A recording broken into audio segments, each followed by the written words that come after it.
Okay, here we go. Third ever video on this secondary channel.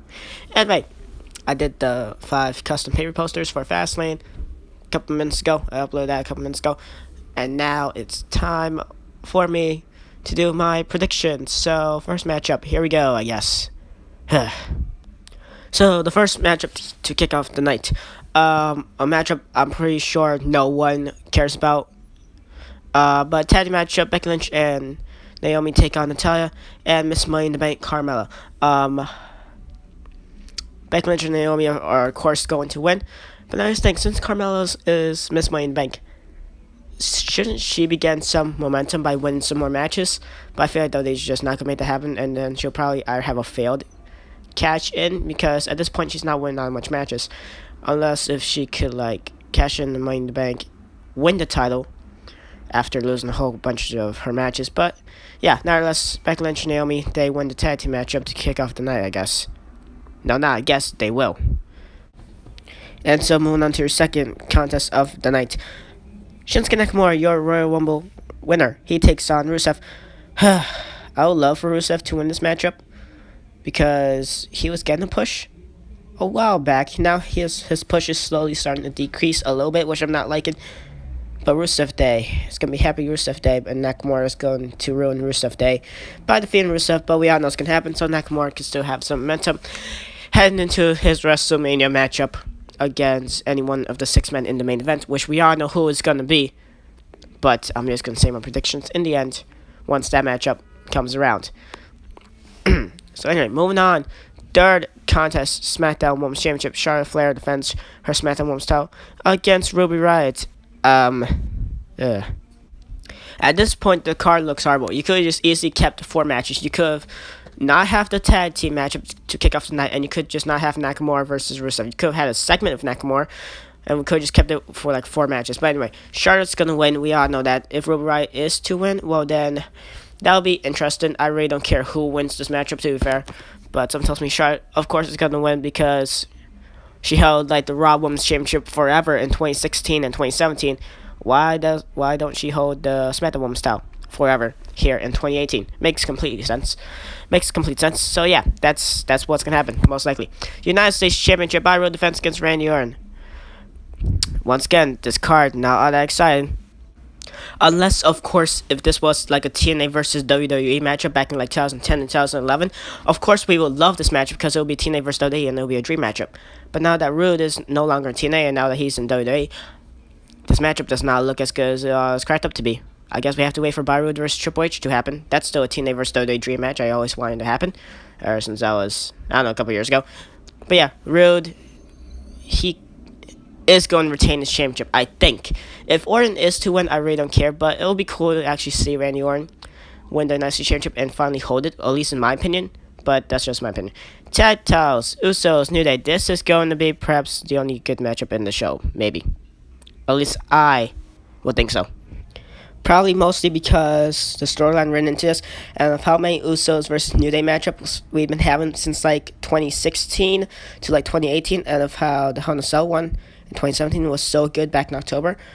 And then there were some sluggish ones like the Royal Rumble one in 2016. I didn't enjoy that one all too much, but they had a whole lot of good battles, and so Usos, they're going to win this, hopefully. I don't see the New Day holding the tag titles and defending them at Mania. And also, the Usos, they were in the pre-show for WrestleMania 30, so when they said that they'd never been in Mania, the WrestleMania pre-show, I guess, counts. But anyway, moving on to the main event. We got this whole thing right here that should have stood as a fatal 4-way. Corbin should not be here, Cena should not be here, or at least Cena should not be here, and it should be a fatal 5-way. So, here we go, from left to right. We got Baron Corbin, Kevin Owens, basically. WWE Champion AJ Styles, John Cena, Sami Zayn, and hopefully he could win the championship this year, Dolph Ziggler. We all know Styles is going to win this. Styles, Nakamura at Mania. You WWE bandwagons could pretend like you knew about them before the I guess, well, there's a handful who know. There's a handful who don't. By the way, yeah, Nakamura, Styles, is going to happen in Mania. We all know. So, Styles could perhaps pin Cena, so we could set up for something with Taker and Cena. But if if Cena does not get pinned, then I feel like Taker's not going to show up because it won't make all that much sense if Taker doesn't show up after Cena gets pinned, because then Cena's like all devastated. And like everyone's knocked out on the outside. Styles goes backstage, and it pans the cameras into the ring where Cena, he gets up from being pinned, blah, blah, blah.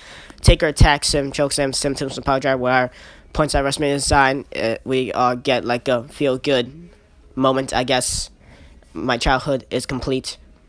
Although they had many matches on SmackDown in 2003, but since they're way better from 2003, of course it'll be a way better matchup.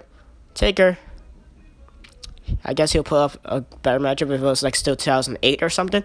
But hey, he's the Undertaker. He's hopefully gonna pull off a good matchup against Cena, if that does even happen. Of course, if Taker is to challenge Cena, and they do have a matchup at Mania, well then, there we go. We got a decent WrestleMania card besides Roman Reigns and Brock Lesnar, which I feel like none of those two should even be involved in the damn Universal title picture. But yeah, all you little kids who cheer for Roman and Brock just because they're big, strong, powerful, all you guys could be happy. While I am not, and I will probably skip that match at Mania. And once I do the WrestleMania review, if I'm not too lazy, then I'll just say none about the Reigns and Lesnar matchup. The Nakamura-Styles matchup better be the main event of Mania, because Nakamura, he did win the Rumble. So hopefully that will happen, I guess. WrestleMania looking to be perhaps a decent card, I don't know. Fastlane, this is not looking all that decent. I thought but now here's the thing. This predictions is already over, but I'm just gonna talk for like a couple more seconds. But the Clash of Champions pay-per-view in December, I didn't like the way the match card looked at all. But then it was a decent show. I enjoyed it. It was short, at least to me. It passed by very fast when I was watching it. Elimination Chamber took forever to finish a couple of weeks ago when I was watching it.